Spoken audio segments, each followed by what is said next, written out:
Hi, this is Roy Worley. Welcome to the interview show that brings on guests from all walks of life. Yeah, it's here that they tell their stories and delve a little deeper into their lives to see what got them where they are. So grab a drink, have a seat, and relax, because this is the Leo Effect. When was the last time a short movie shook your emotions to the core? When was the last time a short movie caused you to rethink everything you stood for? When was the last time a short movie made you proud to be an American? When was the last time you felt the emotion to stand up and cheer after a short movie? The new short movie, I've Got Your Six, written and directed by Bill Foster, one of the industry's newest and fastest climbing directors, will answer all of those questions. Rarely has there been so much packed into a short movie that when you leave, you'll feel more proud of our American military veterans. A movie that was cast only with American military veterans will have you on the edge of your seat, cheering for our veterans and what makes America great. I've Got Your Six will be hitting the film festival scene soon. Be prepared to drop what you're doing and go see this powerful movie when it comes to your area. Hello, ladies and gentlemen. Welcome back to another episode of The Leo Effects. Today I'm joined by a very, very special guest. I've been waiting to talk to him for a hot minute, and now that he's here, we're going to talk about all the tantalizing information that he has on his illustrious career that I've been reading up on. I'm actually pretty excited about that, but without rambling any further, please allow me to introduce Mr. Kyle Jones. How are you, sir? I'm doing great. How are you doing? I am living. That's what we all are striving for right now. And Sure. Illustrious is kind of a big word. You don't need it. You don't need that word. I don't need that word. Well, IMDb would disagree. No, Me I'm just entering, maybe. when you have to scroll more than 3 times, I would say. I guess I've been doing it for a while. I think that just means I'm old. I don't know about all that. But, you know, the listeners are probably pretty confused right now. They're kind of like, oh, what the heck are these guys talking about? Can you let the listeners know maybe what you feel might be some of your more highlights and maybe what it is that you actually do? Well, I'm a ADR director. I do a lot of the writing, especially early on in my career, which started about 2002 or so at ADV Films. And more recently, Sentai Filmworks and High Dive. And so Food Wars just on Toonami, and Parasyte and Akame ga Kill also on Toonami. A lot of people have heard of those because of the benefit of Toonami. And some of the others that get trickled in there, Made in Abyss and Haikyuu have had some great fan bases, and Umaru-chan and Gate. If you want to go No Game No Life, that was lots of fun. My Love Story. I don't know. I can. There's a zillion of them, and I lose track. I'm sorry. The original Kino's Journey was kind of my first baby. Nice. And what was it that got you into writing or into voice acting? Well, I do get to do some of the voice acting. A lot of that is budget related. Like, oh, we ran out of people. I guess I'll be. The writing part is actually where I came from. I came from an advertising background where I was I would write ads and radio spots and TV spots. And many moons ago, I got a phone call from Stephen Foster, who said, "How'd you like to do cartoons instead of ads for toothpaste and whatnot?" Like, sure, sounds great. And I had no idea that was going on in Houston. Not a clue. Okay. But haven't turned back. It's quite a fun job to have. I recommend it to anyone. Yeah, I was going to ask do you prefer doing the cartoons? Oh, yes, for sure. I actually, it's a little bit of a lie, or he lied to me a little bit, because my first job, I would do all the live action stuff. So Gamera movies and not Kung Fu, but some swordplay films and things where it was all live action, and writing that was super difficult. But it sure made the anime writing easier because you didn't have to worry about the shapes of the mouths as much and just the content of what they're saying. When you switched from doing like commercials and radio spots to writing for animes and cartoons, did you have, did your family think you were crazy, or were they like, heck yeah, that's a great idea? My wife, we didn't have any kids at the time. My wife did think I was crazy. Cause I had a good job with benefits and all the good stuff that go along with it. And, I just jumped ship. It turns out that I looked like a genius because right after that was 9/11 and the place where I was working shut down. And so I looked like I was some sort of soothsayer madman who saw the future, but no, it was just luck. But yes, once things got rolling, she was on board with it. Okay. And what's a typical writing schedule look like for you? Like, do you do this from home, or is this something you have to go to an office and do? The writing, which I don't get to do as often, I certainly prefer to write a show that I direct. That way I know what's coming and I know what's going on. And back in the old days when we did volumes of series, they were about 3, 4, or 5 episodes at a time. And so I would be at home for a month to write, or 2 weeks, depending on the length. I'd be at home to write and then go in the studio, and we would just swap places with the other directors. So they would be at home writing while I was in the studio, and back and forth. Some of my first ones, I remember at one point I had Saint Seiya, which has recently been totally redone, and Kino's Journey. We're going back and forth. So one day would be people screaming their heads off, and then the next day is Kino's Journey, which is about the quietest show you can imagine, where everyone's whispering all the time. So I imagine there's a lot of editing that goes into that. Yeah, and just kind of keeping your head on straight is a little weird, because if you're jumping around shows, you can lose track of where you are real fast. But advertising writing did help with that, because one day you're writing an ad for little toys that kids can play with, and then the next day is grown-up diapers for somebody who is embarrassed about it, and so you have to have this whole range of emotions going on in your head all the time, and it translates really well into doing a zillion characters within some show. Yeah. From a director's standpoint, what do you feel is the most important quality to have as a director? I think when I'm in the studio, I want it to be light. I do not crack the whip, and I'm not really a hammer and nail sort of guy. I like surprises. Mm-hmm. So I like to be more of a shepherd, just kind of set the beginning is the most important, setting up the character, setting up who they are. And once we find it, let the actor explore and play with things. If they go off script a little bit, I'm not worried about it. One of the first things I tell any new actor I work with is, hey, all of our names are on this thing. So not only does it keep us all focused on it, but an accountability for what's going to go out at the end. Yeah. Make something you're proud of, For sure. When doing anime and cartoons and directing that, do you have an assistant director, or is it just you? Generally just me. Each director gets their own show. Occasionally a schedule will get out of control, and so we jump in and we help each other. It's a great group up there at Sentai, that everyone's got each other's back. It's very proactive, fix the problem rather than complain about the problem. But generally speaking, yeah, I'll be on my own, and I kind of prefer it that way. That's fair. I can buy that. Yeah, I mean, they turn into this special thing for you, and you don't want someone else jumping in and screwing it up. Well, kind of along those lines, what kind of roadblocks did you face when you first started directing? I love doing special features, and then there's a bunch of them out there. Mad Lax has one on every single disc when we were doing volumes, and a sock puppet theater version of it.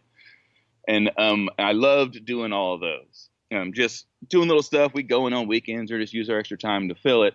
And one of them on a live action project was Gamera, Attack of Legion. We did I rewrote it in kind of an open format sort of way. We went on a couple of weekends with some beers, and we made Lake Texarkana Gamera, where all the characters were hillbillies and rednecks, and so an immediate pushback on that one. Yeah. And so I was like, oh, no, you can't do this. The Japanese are going to be furious. And then they said, all right, you can have like 5 minutes or something. So we made a little highlight reel and we put it on that first release. And it went out, and Japan got wind of it, phone rang, and they actually wanted more. Like, oh, well, just so happens we have the whole movie. And so we put it on the box set that came out later. I got to have a little "I told you so" moment, which is, I didn't say it. I would never do that. That's low rent. But no, it was get that, and the more you try, now is a little different because most things go to streaming, and so when people buy discs, it's more kind of on a collector's capacity. So I try to get things on those, but there's just so much time and effort and money that has to go into not only making it, but proofing it and reproofing it and all those things, that it's just harder to do that now. So, but now there's an internet, so we can kind of do little offshoots here and there kind of on our own time. Yeah. Heck yeah. That's awesome. I think I'd like to see that movie. It's a hoot. Me and Jay Hickman and John Swayze, whenever we're at a convention, you can bet we have it somewhere in our backpack. So, or it's going to be screening at one of the rooms. Sweet. What do you enjoy the most about being a director? I like, and this comes from the advertising background, I think, is I like that it changes. That I don't know what show's coming next, really. Sometimes they give me a choice. Since I've been there so long, they'll go, do you want this or this? And I get to choose. But by and large, it can be aliens attacking from Zargon one week, and then a girl's having emotional problems with her teddy bear the next. And, I love that. It keeps things fresh, and I always want that. Keep surprising me, keep things changing. Want to wake up to a new day. Yeah, that's awesome. You don't get to go like that postal. When you're getting things together and you've got your cast ready and everything, do you think it's harder to get things started or to actually keep the momentum going? Definitely get it started. In fact, when you say once you get it cast, that to me is the hardest part. I'll sit there and agonize over my spreadsheet of all the characters for hours and hours, sometimes for a week. And it'll be, if you change one person, you might end up having to change 10 people because it'll shake everything up of just, I can't put Brittany Karbowski here because she needs to be over here. And then so you got to find your another Brittany Karbowski, but not Brittany Karbowski. And so that part really, it's part of the fun. I love putting these puzzles together, but it is the most agonizing. The hardest part is getting the cast together. And so once I've got everyone kind of in that little space in my brain of who's going to do what, then convincing them all to do that is, getting them in the groove. But once that momentum's there, these guys are very talented and they're awesome and they're in it. And so, that's when I get to slowly release the reins and let them go crazy. I'd rather pull them back than push them out further. Mm-hmm. So do you do all the casting yourself, or does somebody else handle that for you? Sometimes a show is just too big, and so it's got a lot of eyes on it. And so sometimes we do need to make sure the leads are approved through a few rounds of casting. But by and large, I wouldn't say I've really missed one, where I at the end going, man, I wish I'd had so-and-so. It's generally we come to a consensus that we all agree on when it does come to that. Okay. Have you ever had to deal with a quote unquote bad actor? There's every now and then it's not that they're bad at acting. Sometimes they're just new to this process because it's different. Like if you come from stage and now you got a microphone and you've got lips moving at a certain cadence. Imagine Christopher Walken trying to do this. I don't think it would work. He's amazing, but he has his own rhythm that he does himself And the lip flaps aren't going to be in his cadence. So it takes some people longer to kind of break out of their, here's how I'd do it, and match the flaps. Look and go, no, this line says da da da da da da da da da. And you got to do it that way. Sorry. but that's on the screen already. We're coming in afterwards. But so it's a little art for him. You got to get people over that hump. That's fair. That's a pretty fair answer. How do you feel about an actor just kind of spontaneous doing a little improv every now and again? Oh yeah, always welcome for me. I like people's input. I mean, I of course get the last say, but so they can go nuts, and and if they go too nuts, then I get to go, all right, that's great. Yeah, we'll leave that for the next actor to come in and crack them up. But we probably need to get one a little more, on task here, and try one softer for me. Okay. How do you keep things on schedule? Like, what's your like? Do you get out a stick and start beating people, or like? We do have a baseball bat in the studio, and I have not made contact with anyone yet. No, I coming from advertising. Things are fast, depending on the industry you're working for, and so I can move pretty quick. And I have Ricardo Contreras as my sound engineer, and he is fastest hands I've ever seen. So I don't. Whenever something's late or screwy, they usually throw it to me and Ricardo because we can crank it out pretty quick. Okay, that's cool. A lot of it has to do with, I think, just kind of that freewheeling style where you're not trying to hammer out this line into something I hear in my head as much as listening to what they say and just kind of allowing it to, if the truth comes out within the line, then I'm not going to force feed it back into whatever I was thinking 2 weeks ago when I wrote it. Okay, so you don't necessarily have a vision that you really want the actors to follow verbatim. Not verbatim, no, but there is a kind of it's around character rather than around the actual words. Mm-hmm. So that will I'll hammer into them early, I guess, or coax them into it. I shouldn't say hammer because with a bat. Yeah, that's not my thing. So, so it's more up front, get everybody comfortable with who they are, and then, just let them run with it. And if it goes off track, and then you can kind of just nudge them a little here, nudge them a little there. I mean, they're professionals. They know what they're doing. That's cool. Fantastic. What would be your least favorite part of the job? Let's see. It would, if I start getting the same genre of show over and over again, because that goes into what I was saying about it. I don't want to go postal. I don't want to do the same thing over again. And styles and different content goes in waves in any country, but coming out of Japan, the way we see it, you'll have, oh my gosh, there's all these mech shows right now, and then oh my gosh, there's all these slice of life shows right now, and so tiptoeing through that, there's a way to get through it without getting bogged down into the same story written with different characters. And the production managers are pretty good about shaking things up for each person, not saying, oh, well, he's the fighting show guy. They don't really do that, because then, it'll become stale. It'll become one note. You don't want it to sound like the same show you just watched. Yeah. I don't want to get start doing the same show over and over again. I know that some of the directors get on a show and it's some show with 9 million episodes, and while that's neat to have kind of a giant franchise that's yours, I don't know how I would last. After a while, I would probably have to pass it off to someone else, just so that I would worry that it would start to sound the same. Yeah, I could get that. Do you have anything that's coming out soon, or that you're working on that you're able to talk about? Well, everything's gotten a little weird, of course, with the coronavirus and whatnot. So our production has slowed down.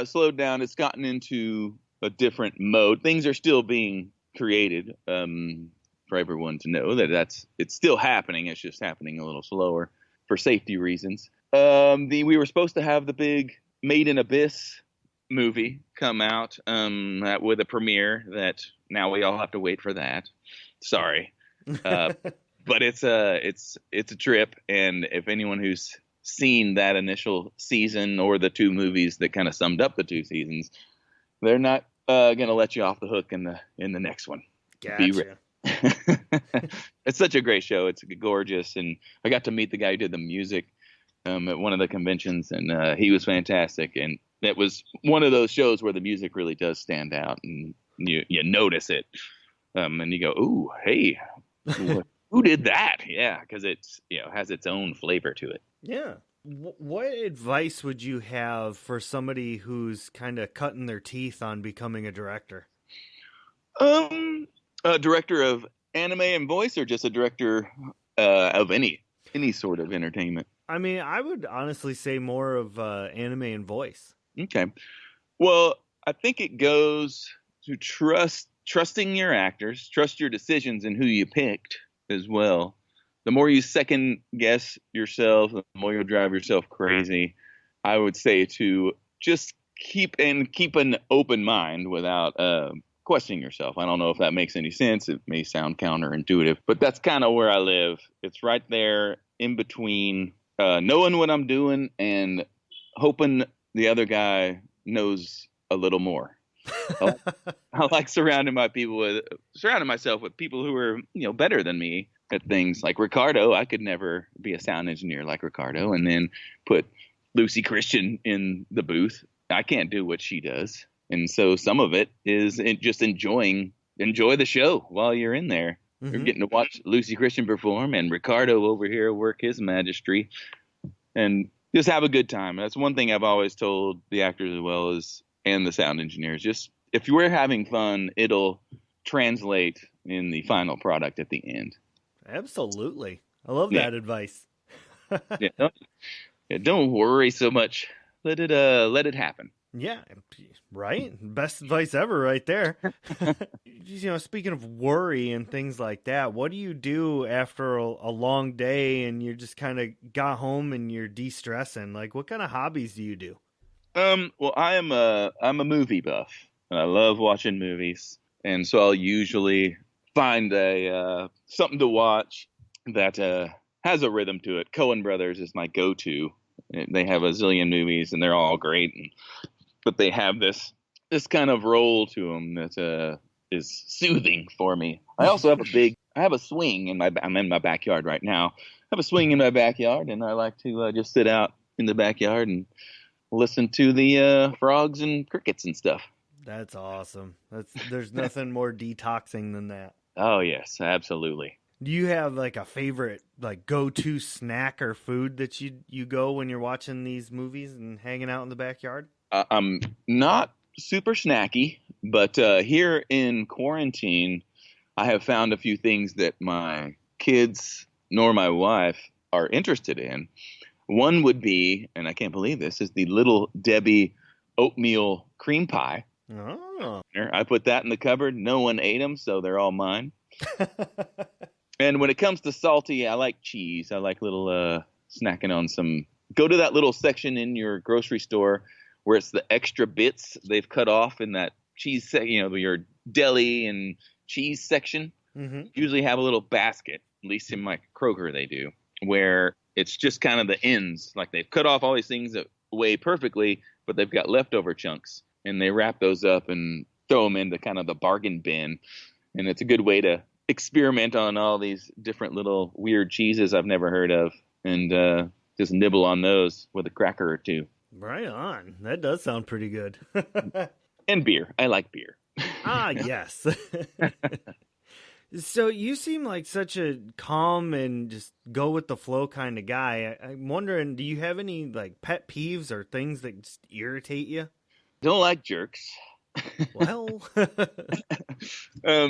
yeah, I haven't seen it in a while, especially in the actor stuff. But early on, there were actors you'd work with and go, man, I don't know if I'm going to call that guy back. It was just kind of thought he was God's gift to the universe, and going, that's not really going to work out for me. But yeah, I don't like mean people. That's fair. It's my biggest pet peeve. I don't All get right. angry too much, but I guess it's kind of catch-22 that angry people make me angry. Yeah.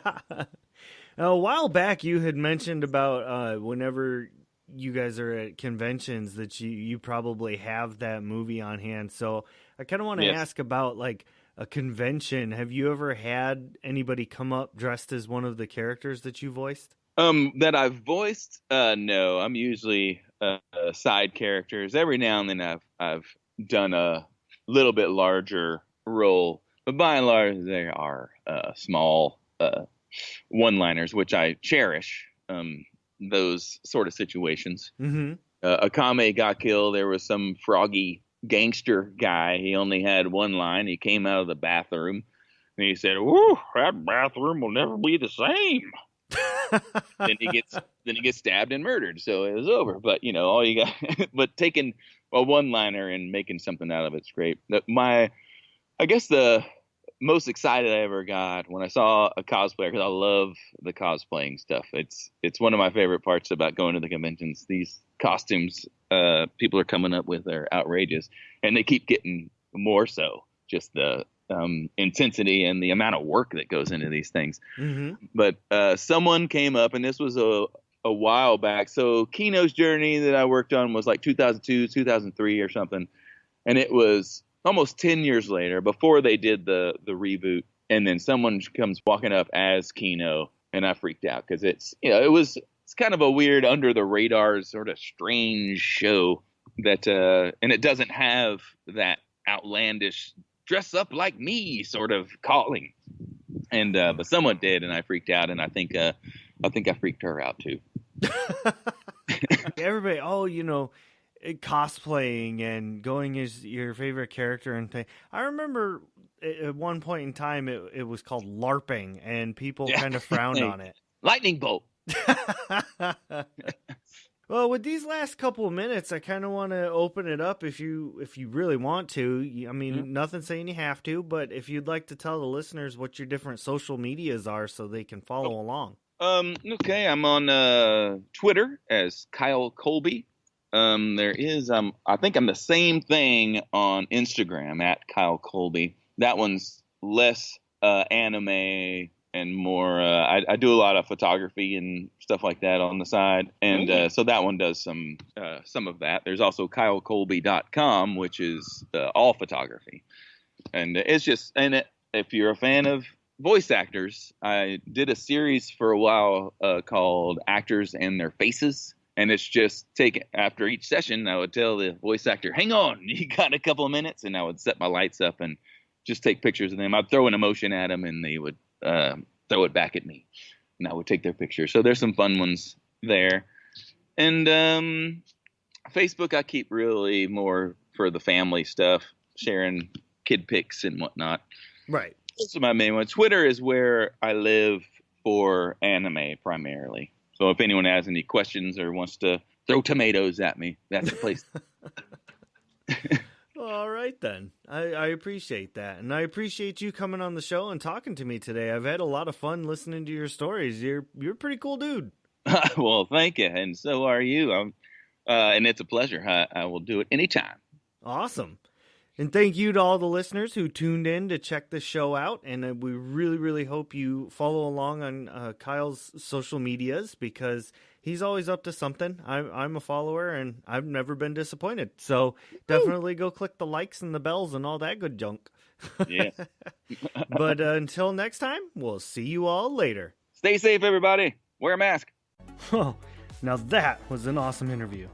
Thanks so much for listening. You all are so great. And don't forget to head to Facebook, Insta, and Twitter and follow The Leo Effects. If you want to hear some comedy and ridiculous voices, check out Shattered Dungeons on YouTube and all other places podcasts can be heard. And you'll hear me voicing crazy characters, usually pretty terribly. So thank you so much. You all are the absolute best.